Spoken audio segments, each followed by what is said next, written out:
had a lot of questions on animals. Newspaper articles were written by those who are believers with regard to, will there be animals in heaven? And this one article stated, if you love animals, God wants to make you happy, so he's going to have Fido and Fluffy there for you. But the fact of the matter is, there will not be any animals that are born in time that go to heaven. Any animals that you see now will not be there later on. We will discuss that at the end of this study. But there are some eternal animals. Jesus Christ has a horse that he has had since the beginning of creation. And through Aaron Biggerstaff and his past association with the horses, we now know that the Lord's horse's name is Man of War. Of course, that's one of the most famous racing horses of all, and so forth. Now, in the Bible, though, when you talk about animals, it names some specifics, but you have to look and see that there are actually 6 names in the original languages that depict animals. Some talking about the swarms or the schools of animals when we talk about fish. The other with regard to the fact that there are levels of intelligence. Others are bigger. For example, the elephants, the mastodons that used to live and the like. Some are beasts with larger appetites, such as the horse and the cow. Some have to do with the original creation, going back, when I say original, to the time when Adam was created, and then an established life form.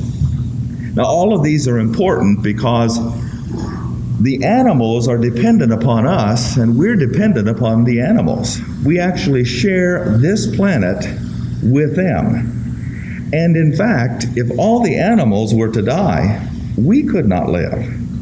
So there is an interdependency there, a symbiosis. We need the animals. Now there's another hand to this, of course. There are those today that are such animal activists that we now talk about animal rights and so forth. And of course, in a way, that's true. I saw in the news just yesterday that there was a woman in Golconda, Illinois, that lived in a small house with 120 dogs. And somebody turned her in, probably from a mile away, I would gather.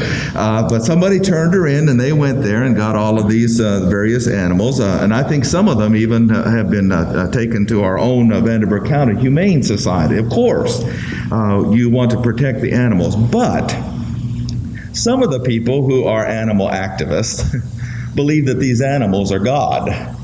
And they don't want the animals killed, like about 2 or 3 years ago whenever they protested eating turkey at Thanksgiving. Now, that's where we've got to stop and say, whoa, wait 1 second.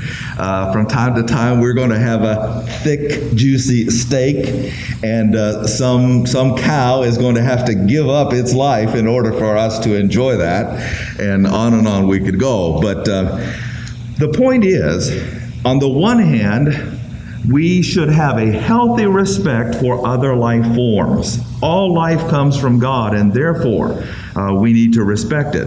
But we do not worship it. And in fact, from time to time, we need to kill animals in order for us to exist.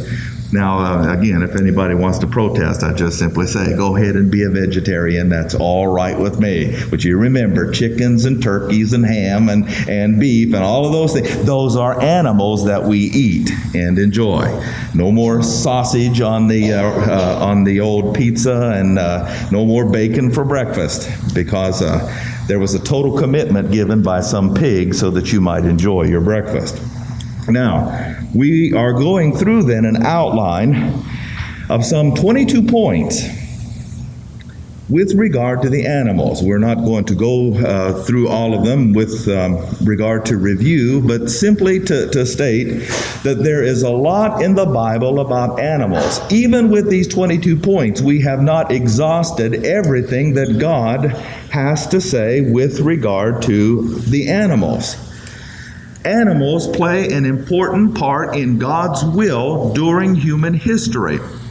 Now that brings us down then to point number 18. We saw that God gives animals as a sign of blessing. Now this is just review. Do you know that what that is? He gives other life forms to us to care for, to be concerned about, to enjoy in one form or another. But that's a sign of blessing. The United States of America has large herds of beef and of course milking cows, and we enjoy those animals. We depend upon them. It is a sign of blessing to a nation and to an individual when you can have a lot of animals. Now, of course, I want to put a qualifier here. In an agricultural society, when your culture is based around the farm, and you have the room for these animals. Naturally, today when we're living one on top of the other in the cities, you cannot take care of all of the animals, especially the bigger ones in your home. The song, "Give Me a Home Where a Buffalo Roams," is not necessarily good if you're in the city.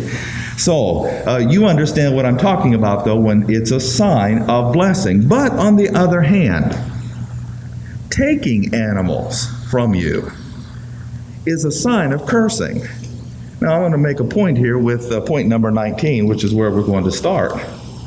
If you care anything at all about your animals, the first thing you should do is be spiritual. Do you know why? Because if you're unspiritual, God takes animals away from those who resist Him and oppose Him. Do you realize that? I mean, this favored pet of yours might die and be taken from you simply because you have opposed God's will, and this little pet gives you so much enjoyment. And God's going to say, okay, listen, I'm going to show you vividly with this life form. I, as God, enjoy you as a creature, and I want your fellowship. But because of your stubbornness and willfulness, I'm going to have to banish you from my life, okay? Here's an illustration. Your pet is gone. And of course, that's why we have some having even pet cemeteries now with the eternal resting places and the headstones and the like. I hope I'm not stepping on any toes. Surely there's nobody here that would do that. Yes, honorably bury your pet, fine. But if you put a headstone on one, I've got a psychiatrist friend I want you to say. Okay. Just kidding, just in case I'm stepping on a toe or two. We wouldn't want Fluffy or Fido to be upset in eternity. Verse 13, rise up early in the morning, stand before Pharaoh, say to him, thus saith the Lord God of the Hebrews, let my people go, that they can serve me. This is Exodus 9. For I will send at this time all my plagues upon thine heart, upon your servants, upon your people, that you might know that there is none like me in all the earth. Now, this is Exodus 9. We're on verse number 15. Now, remember the point we're making. Did Pharaoh have animals? Yes. In fact, Egypt was the premier culture of the ancient world.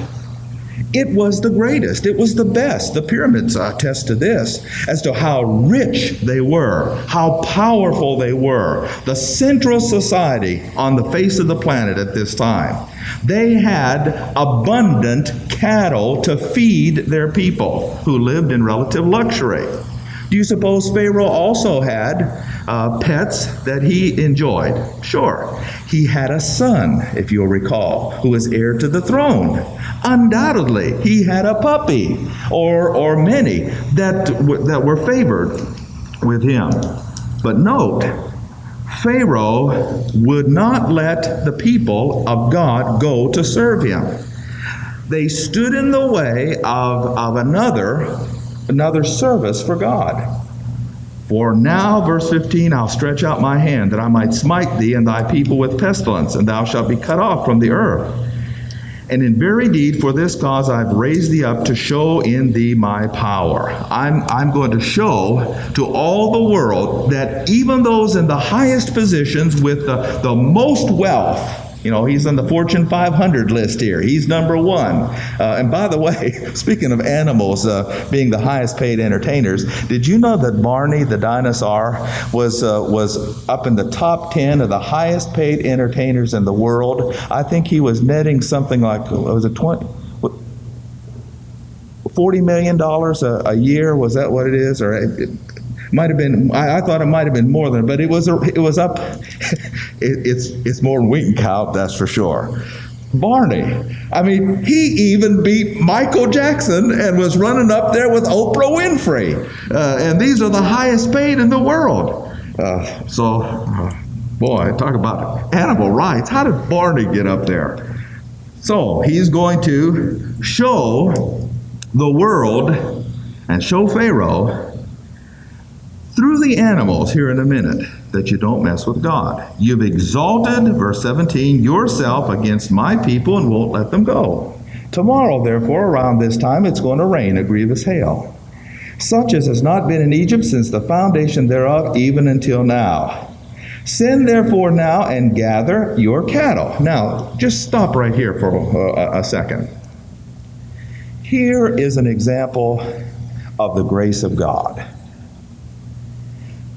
Your cattle are involved, but I'll tell you what, they're not directly involved, and I will spare them if you will take them from the field.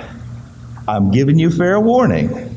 I'm going to send this rain, but because I care about cattle, and God does, we'll see that in just a little bit, take them from the field, an act of mercy and compassion. These critters just happen to be born in Pharaoh's herd. Let's give them kind of a little break, all right? So, gather them, all that you have in the field, for upon every man and beast which is found in the field, and shall not be brought home, the hail will come down, and they'll die. So he that feared the word of the Lord among the servants of Pharaoh made his servants and cattle flee into the house. But he that regarded not the word of the Lord left his servants, and note, and his cattle in the field. Moses stretched forth his hand toward heaven, that there might be hail in all the land upon every man and every beast and every herb of the field. And so therefore, everybody that was out in the field died. Verse number 29. Let's move on to there. 25 rather, excuse me. And the hail smote throughout all the land of Egypt, so that was in the field both man and beast, and every herb of the field. Everything that was out in that field died. All right. The point we're trying to make here is that God takes animals as a sign of cursing. If you want to benefit the environment, if you want to have your animals protected and blessed, can you imagine? These animals were blessed by those who took heed to the word of God. God protected them. God looked out for them just as much as the people who actually obeyed. If you care about your pets and you care about animals and the environment, this environment was destroyed because of a hardened heart and willfulness against God. They didn't take heed. They didn't care either about their servants or their animals. God warned them, and he took their animals as a sign of cursing.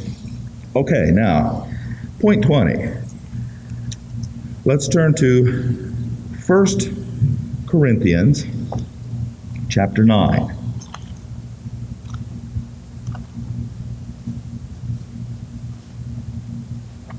First Corinthians chapter 9.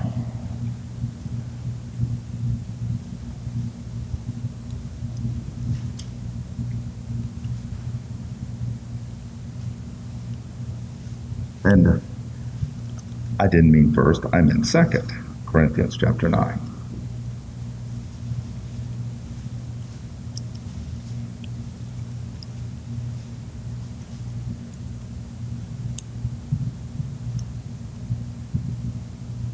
Well, now, for some reason, I must have looked up at the wrong verse here. I'll tell you what let's do. I know where it is located otherwise.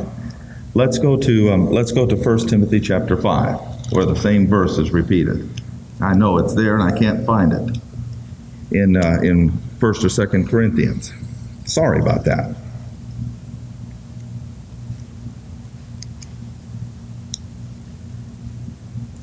Okay, I'll tell you what. I know why I wanted the 1 Corinthians one. I'm going to go back there and find it. It's actually in 2 Corinthians, and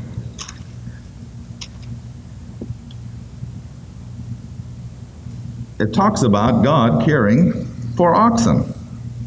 Don't muzzle the ox that treads the corn. Now somebody can...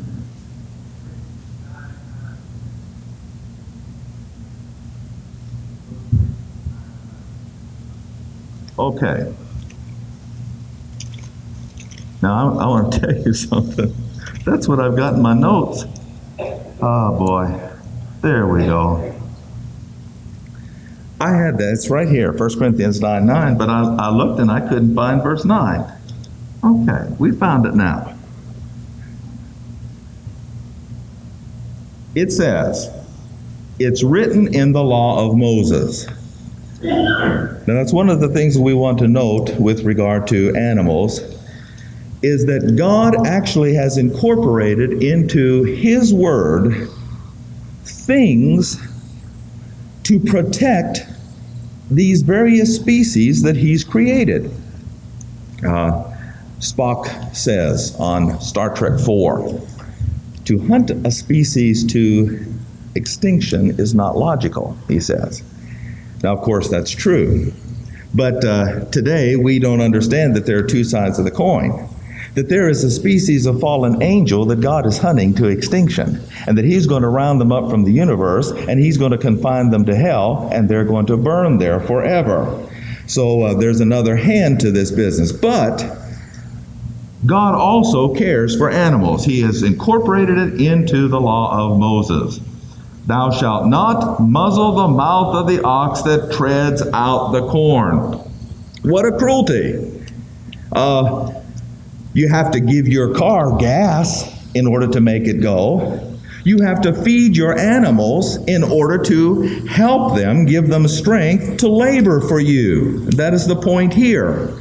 And if they're laboring in the midst of all of this food, their favorite yummies, one of the worst things you could do in treatment of your animal is to muzzle their mouth so that they're made to work in the food but cannot eat of the food. Now, God cares for animals, and His law says it's a sin to muzzle the ox that treads the corn. Now, note what Paul says as part of verse 9. Does not God care for animals? Present active indicative. He always cares for the animals. Even though He has to judge them, even though He has to kill them, even though He associated them with the curse of Adam, He still cares for the animals. And He has made provision in His Word so that they are not mistreated by human beings. Human beings who knowingly, wantonly mistreat and are cruel to animals are those that despise life itself and the life-giver, God. Even though animals are not made in the image of God, still they come from God and He protects them. It's the Greek melo, and it means literally to care for, be concerned about animals constantly. Now, let's move on here to Psalms 50.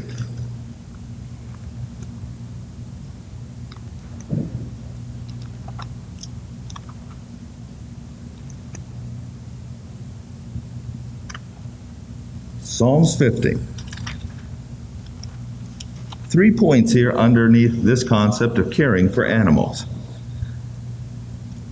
By the way, the word care there is found in another place. Jesus Christ was out in a boat and He was sleeping on the back of the boat and a storm hit.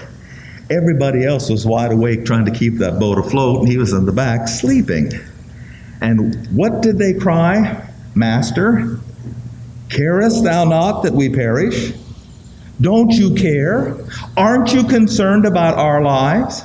Well, of course he was. He just simply had faith that he knew it wasn't his time. He wasn't going to go to the cross, and he placed his faith in God. He could sleep in the back of the boat in the midst of the storm. That's how totally relaxed he was.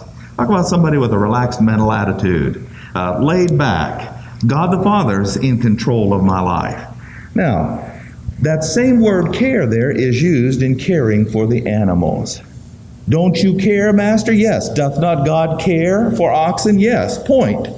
God wants animals to be preserved and treated correctly. Why? He owns them. Verse 50. Chapter 50, verse 10. For the beast of the forest is mine, the cattle upon 1,000 hills. I know all the fowls of the mountains, and the wild beasts of the field are mine. God owns the animals. Now, what is the point here that we can make with regard to our own lives? You're not your own. You're bought with a price. Therefore, glorify God with your body and your spirit, which are God's. God has a will for these animals because he owns them. He created them. He's master over them. He can do what he wants to with them. You actually do not own these animals. God does. You simply enjoy them as a matter of course, as he shares them with you. But the point is, he can do what he wants to with their lives. He has made them thus for his will and his purpose. He owns them, and they are there to glorify him. Now, the analogy to us. He has made us, he has bought us, he owns us, and therefore he has a will for our lives. He made us in this fashion in order to be transformed into the image of his Son. To do anything else with our lives than to do his will is to miss the point of the animals. Just as he owns them and dispenses with them in a certain way, he owns you and has a right to your life. Okay? He feeds them. You'll like this part. Deuteronomy 11.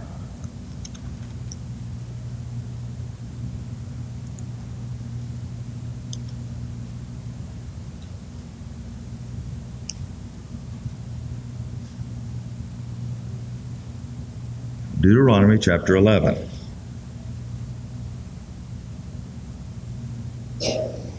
Verse number 15.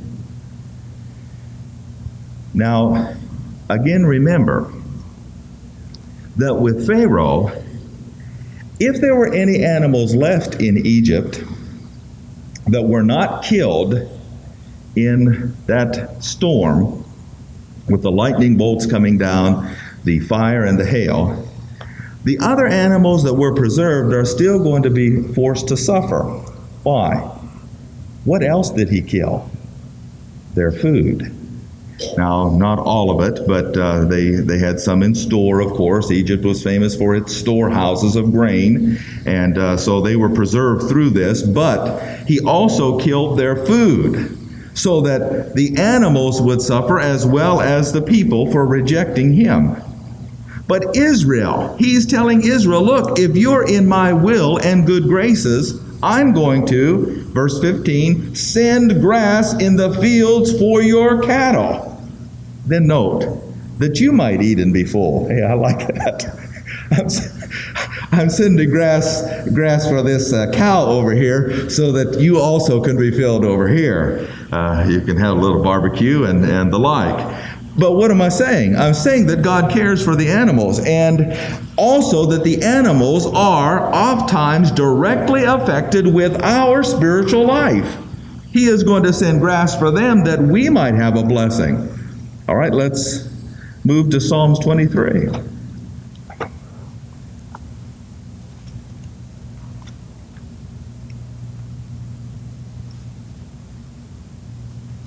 Psalms 23. And verse number 2. The Lord's my shepherd, I shall not want. He makes me to lie down in green pastures. He leads me beside the still waters. Now, I pointed this out before with regard to the sheep. Did the sheep have to yoke the oxen, plow this ground, plant the seed, wait for it to grow, and then harvest it and then eat it? They did not. The green indicates God's grace. God thought of them as they were climbing up the mountain. And of course, and each step of the way, the shepherd knows where the fields are. And so simply he takes them to this level, and this level, and this level, and this level. And as the reserves are depleted behind them, the higher they go, there is a store for them that they don't even know about. But the shepherd does. And the shepherd leads them right to that provision that they didn't do one thing about, but that God in His grace simply made just for them climbing up the mountains. Point is, God's going to take care of you. Now, that doesn't mean in certain instances, of course, if any man doesn't work, he doesn't eat. But there are certain instances in life where, because of the angelic conflict, you get in dire straits. What should you do? Trust the shepherd. He knows where the green pastures are, and He's going to take you there if you're following Him. Where would I ever get that idea? From animals, the sheep. All right, let's move on here. Psalms 104.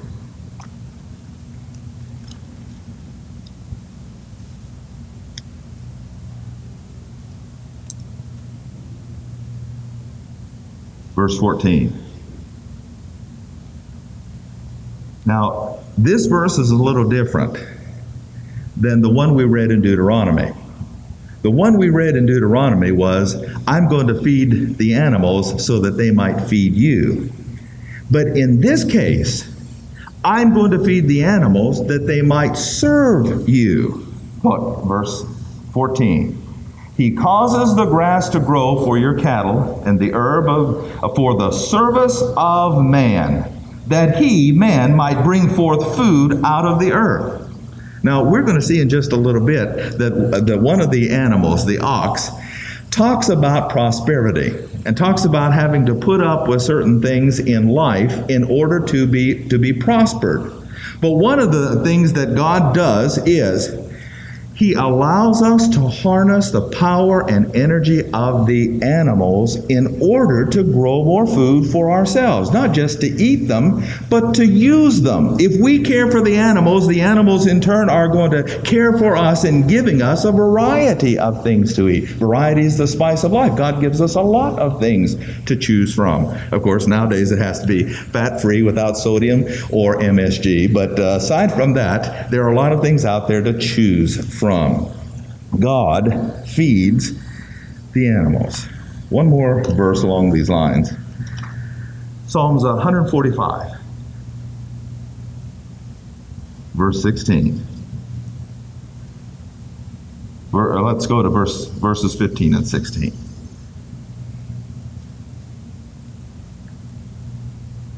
Okay? It says there, verse 15, the eyes of all that wait upon thee, you give them their meat in due season. You open your hand and satisfy the desire of every living thing. The animals are different than us in that we can choose to work. We can choose a career. We can choose to go in a certain direction. But the animals are totally dependent upon God or upon His system in order to get them fed. And the point is for us is that as He feeds the animals, He too will feed us as we conform to His system and allow Him to work on our behalf. Okay, now, He protects the animals. I just want to say here that one more thing about Aaron. Aaron has gotten into a new business here. It's called the trichromaline. And this trichromaline gives you energy and is supposed to help you lose a few pounds and the like. But I took 3 of those little tablets this morning. I usually sweat. But I'll tell you what, my engine is revved. I am warm. I'm about ready to go. Just get down to my T-shirt here and forget it. Yes, sir.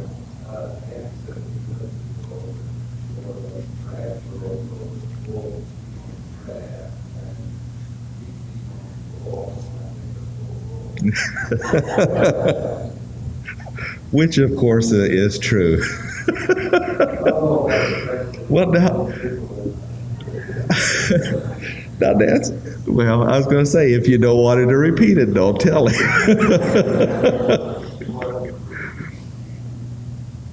That is true.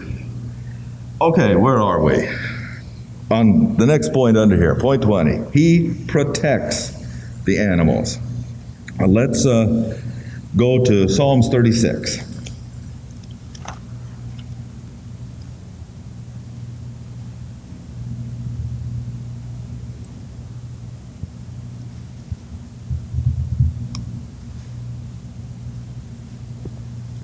Verse number 6.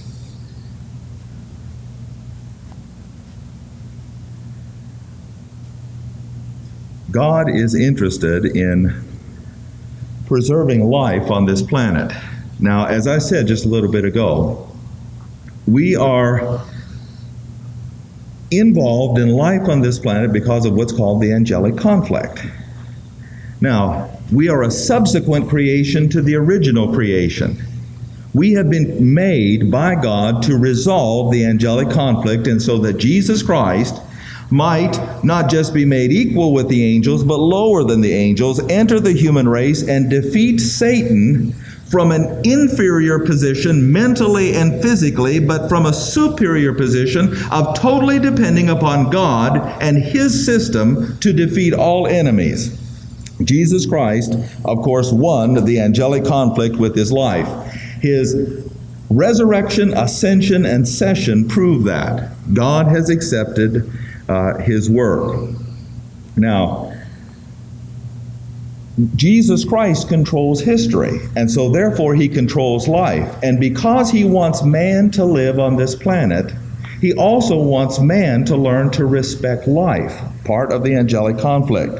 Lucifer does not respect life.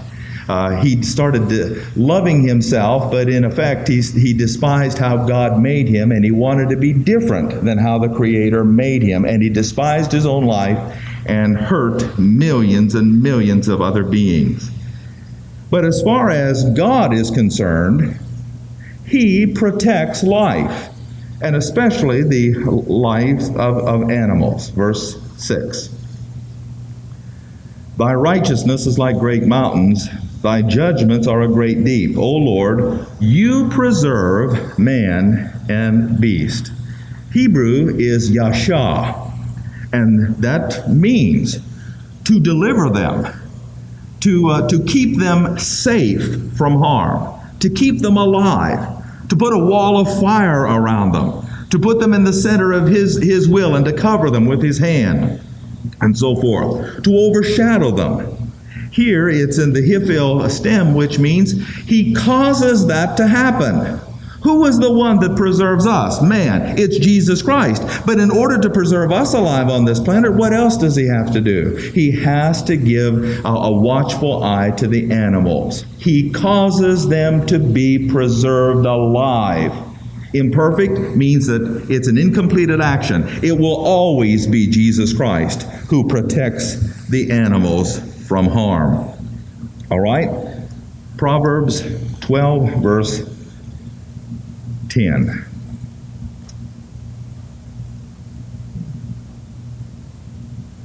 And this verse, we're out of time.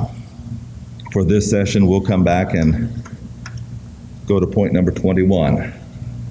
But we're talking about the fact that God protects the animals. He preserves them. In verse number 10 of Proverbs chapter 12, it says this: a righteous man regards the life of his beast. Who is a righteous man? A man who regards the Word of God, who respects life because God gave it, who respects the word of the Creator, the system, the life chain that God made. All you have to do is go back to the book of Genesis, and we saw where God made the lowest forms of life all the way up to the highest form on this planet in 6 days. And that, of course, was from the one-celled animals all the way up to man himself. Now, that's not evolution. Evolution says that it happened over a period of millions, even billions of years, where you go from the one-celled animal, because in the primordial slime there was lightning, and all of a sudden this lightning made this one cell, and from that we got the fish, and from the fish we got the alligator. The alligator crawled out onto the sand, and he became the bird, and the bird flew up in the sky, and he decided he wanted to walk on earth, so he got in the trees and became the monkeys, and the monkeys swung down from the trees and stood up and said, "Here I am. 4 billion years later, I'm a man." Now, that's not the way it happened. On day 5, he created the lower life forms in the sea. On day 6, the higher ones and man. But the point we want to make here is that a man who is righteous, a person who is moral, a person who understands divine establishment, is going to regard the life of his beast because he recognizes that it comes from the hand of God. But the tender mercies of the wicked are cruel. As much as a wicked person might like their beast, there is always a measure of mistreatment. Why? Because if they're wicked, they don't like God. And in effect, they are showing animosity toward all of life when they do not like God. The animals that they supposedly love and cherish the most will be judged by God because of the fact that they are unsaved and they willfully oppose Him. We saw that in Pharaoh.